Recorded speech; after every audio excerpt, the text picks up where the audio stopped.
Above the clouds, high in the Himalayas, the old Silk Road climbs through 14,000 feet to the Natula Pass, where two immense nations meet. It's here that India comes face to face with China. 40 years ago, they fought a fierce frontier war. Now, finally, the border is reopening for trade. Symbol of epic change in both countries as they dash for growth and new riches. India and China together will shape much of this century for all of us. But who will be the winners and losers as they race each other to the top of the world?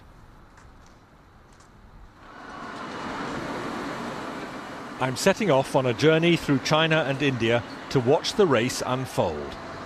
First Shanghai, and the Chinese sprint from the very start. Welcome to Takeoff Manufacturing. The airport train pushes through 430 kilometers per hour, 270 miles per hour, for a mere 8-minute journey. Impressive, undoubtedly. Vitally needed, hardly. But this train is a political statement. Be amazed, be very amazed by China's rise. Once China decided it wanted the fastest train in the world, there didn't need to be any public discussion. This isn't a democracy. In a one-party state, what the government wants, the government gets. The train seems to shout to the world, "We're overtaking you all." Arriving in India is a very different story. This doesn't immediately look like a country on a dash for growth. A taxi in Mumbai, the country's commercial capital, gives me far too much time for a close-up view of slums and jams. Most of India's roads are hopelessly inadequate, part of a lousy infrastructure. But what's holding India back? Partly it's the need to persuade people in overcrowded areas like this to move out of the path of modernisation. They can't be forced out of the way. It's called democracy. But how does it look to those creating the new wealth? Hi. Nice to meet you. What do you think would suit me? I can do all kinds of shoes. I like these ones. These are really smart. Mm. In Shanghai, Billy Wang's handmade shoes tell a powerful tale. Billy took me to his small factory, a tiny but thriving part of China's manufacturing boom. His workers copy from photos their customers' favourite shoes. It's all imitation, not innovation. The business is expanding very fast, like all Chinese manufacturing, and Mr. Wang certainly doesn't question China's system, which helps make him rich. I'm just a shoemaker. I just worry about my shoes. Nothing else matters to me. I just want to make good shoes. How much does your business and your future success depend on China's government? According to the Chinese way of thinking, the political system is decisive. Everything else comes second to this. And that's the message big picture China tells you too. In the new Shanghai, with its soaring temples of capitalism, the fast track to wealth has been produced by a rigid political system, communist in name only now. Shanghai's international port is part of national success built on an unwritten deal. Business stays out of politics, especially when the political system delivers so much. The port director told me he's immensely proud of what's been achieved. This area is for refrigerated containers. Over there, those are for hazardous materials. Most of these are for normal dry goods. This whole port was built in 1990. Every year, we're growing by 25%.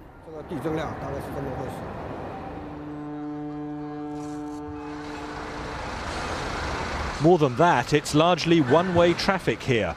China doesn't buy much overseas, but produces vast quantities of goods for sale. China's achievement is simply staggering.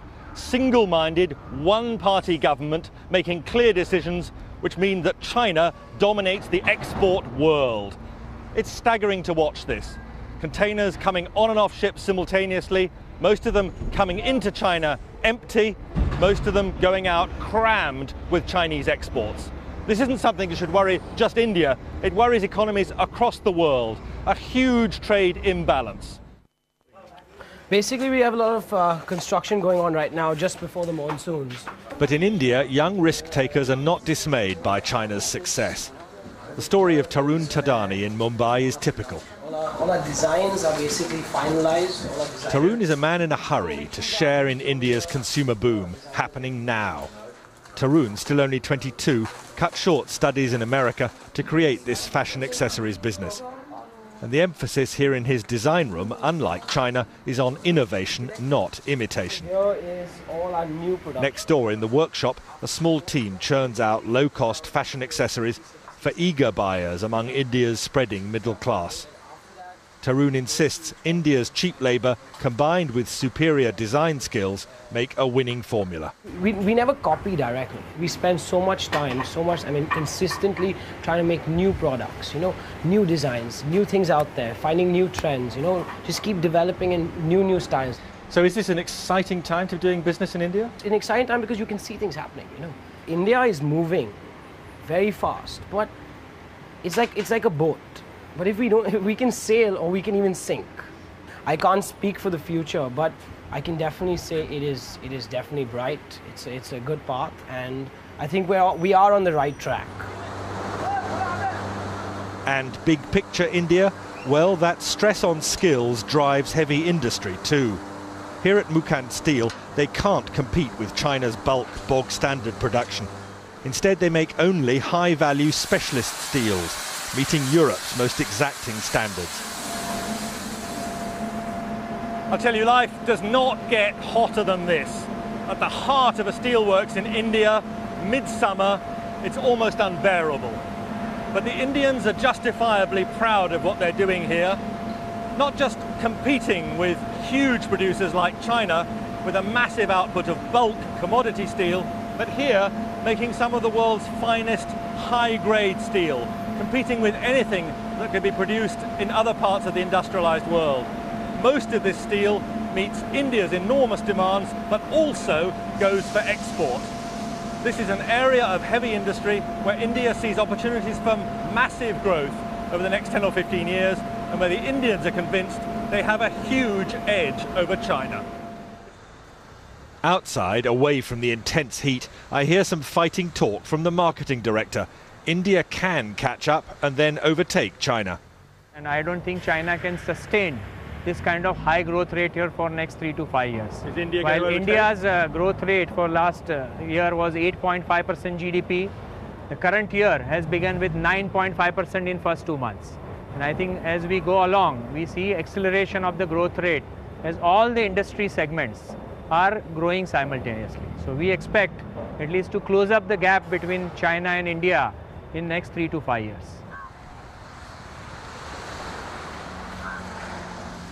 And that optimism, justified or not, fits with a confident mood in Mumbai, seaside city of property prices going sky high, where Tarun Tadani, the entrepreneur, is just one of thousands out to enjoy the good times.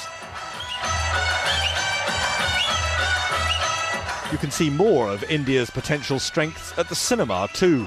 Freedom for its people, freedom of expression, and in politics. Tarun thrives on ideas, and at the cinema he can choose between India's best Bollywood films and anything else from around the world.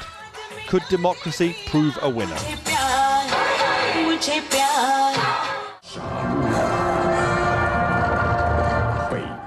In stark contrast, for Billy Wang, the Shanghai shoemaker, for all China's people, freedom is heavily restricted. Film, newspapers, the internet, all strictly controlled. Any dissent is punished harshly, but if a growing middle class demands freedom to match rising wealth, then China will hit real trouble. But for now, Billy Wang and China's hugely expanding middle class seem largely content, as far as one can tell. Economic growth must come first. Let's not jump from the known, a one-party state, to the unknown, democracy. I think we can't really jump, to another side. I think the best thing or the better strategy, for the government today here is that to maintain the momentum for economic growth. and your creation of the middle class, or you created more job opportunity for most of the people, and also the reduction of the poverty or something like that. And then I think the party themselves respond, to the growing demand, from the middle class, from the society. I think there is a way out eventually. Back in India, you can see how people might question what democracy has done for them. The country still looks creaky, antiquated, under-equipped. But if India is moving slower than China, most Indians I spoke to see their democracy as a big long-term asset, a winner over time. And the fact these trains are so overcrowded with people on their way to work points to another intriguing possibility. With its population growing twice as fast as China's, India may actually be in better shape for the next stages in the race. India's huge and expanding population used to be seen as a burden to this country, a brake on its phenomenal growth, simply too many mouths to feed. Not anymore. There's been a radical rethink. Instead, it's China which may have the problem with a stable but aging population. This vibrant young country is seen pulling huge numbers of people into an expanding working population, able to fuel phenomenal growth in the years to come. It's now being seen within India that when its population passes that of China, it may actually give it a winning edge in the race to the top of the world.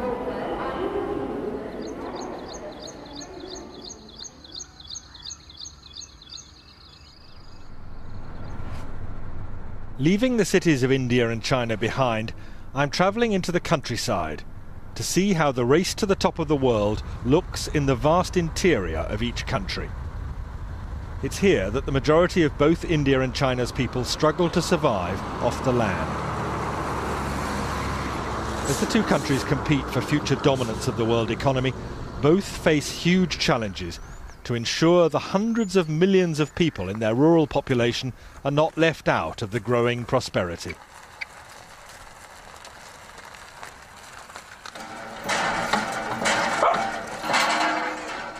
For now, far too many people, especially in India, are trapped in relentless poverty which excludes them from the new wealth. Bhagyama is one of India's many farm widows. She and her daughter struggle to survive. This part of Andhra Pradesh, dogged by drought, offers very little to sustain farming communities. Bhagyama's husband followed an all too frequent path here.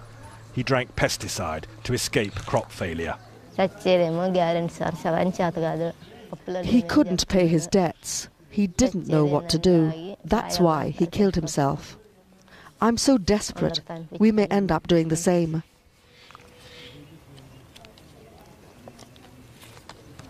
But surely there must be some chance your daughters will have a better life. My children will also have to be labourers like me because there are no opportunities here. I hope to get them married, but I don't have the money for the dowry. I can't afford it, and I have no support from my family. And India's answer to Bhagyama's plight? Well, she's now joined a huge government job creation scheme, guaranteeing her 100 days' pay each year. But for India as a whole, more radical solutions are needed, giving people new skills and persuading them to leave the land and fill jobs in industry instead.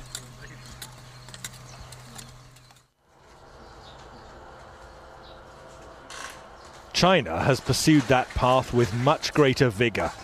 This is just one rural household turned upside down by a radical and divisive policy. It's delivering real results and shifting tens of thousands out of the fields, but at considerable cost.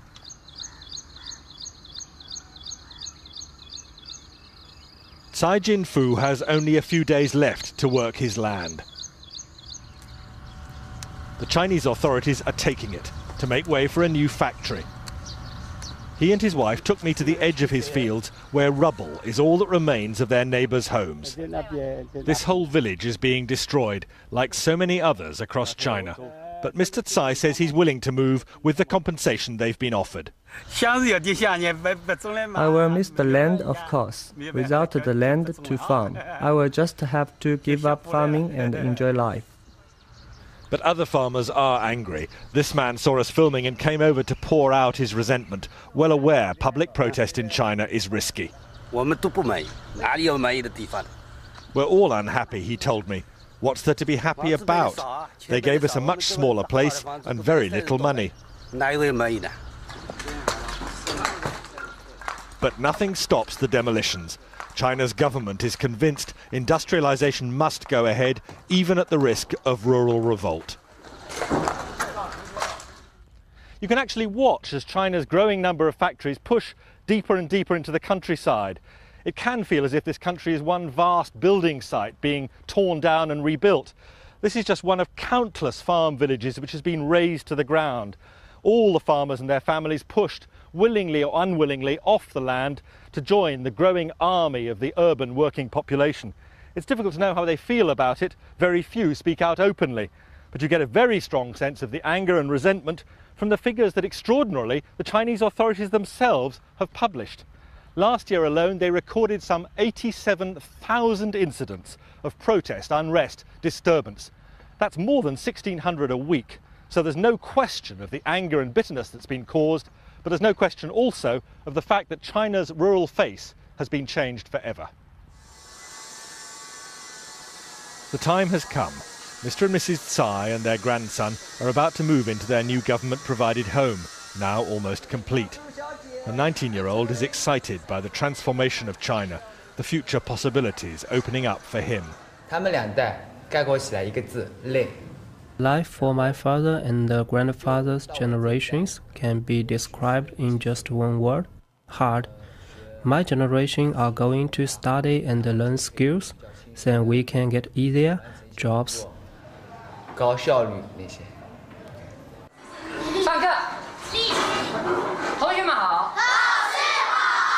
Education is a key focus for China. It really needs to be. The country has too few children as a result of the strict one-child-per-family policy. And that means a dwindling workforce. So tomorrow's workers have to be given the best possible skills.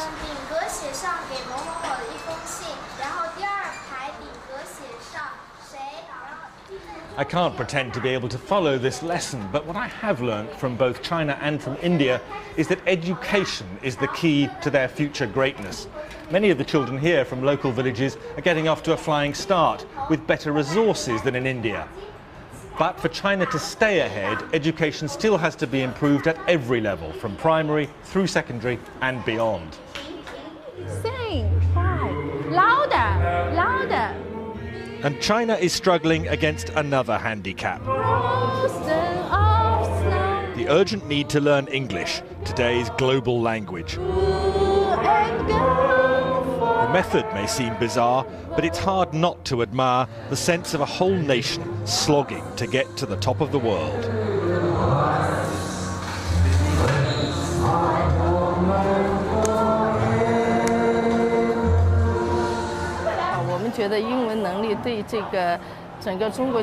At the moment, English plays an important part in China's economic prosperity.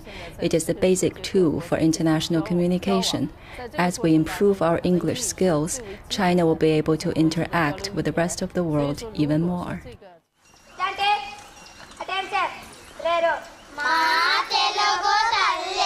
Indian education faces quite different challenges.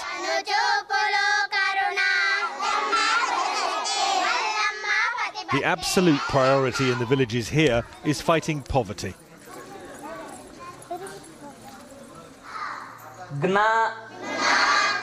And fighting poverty means giving children skills which could lift them to jobs inside India's urban-led boom.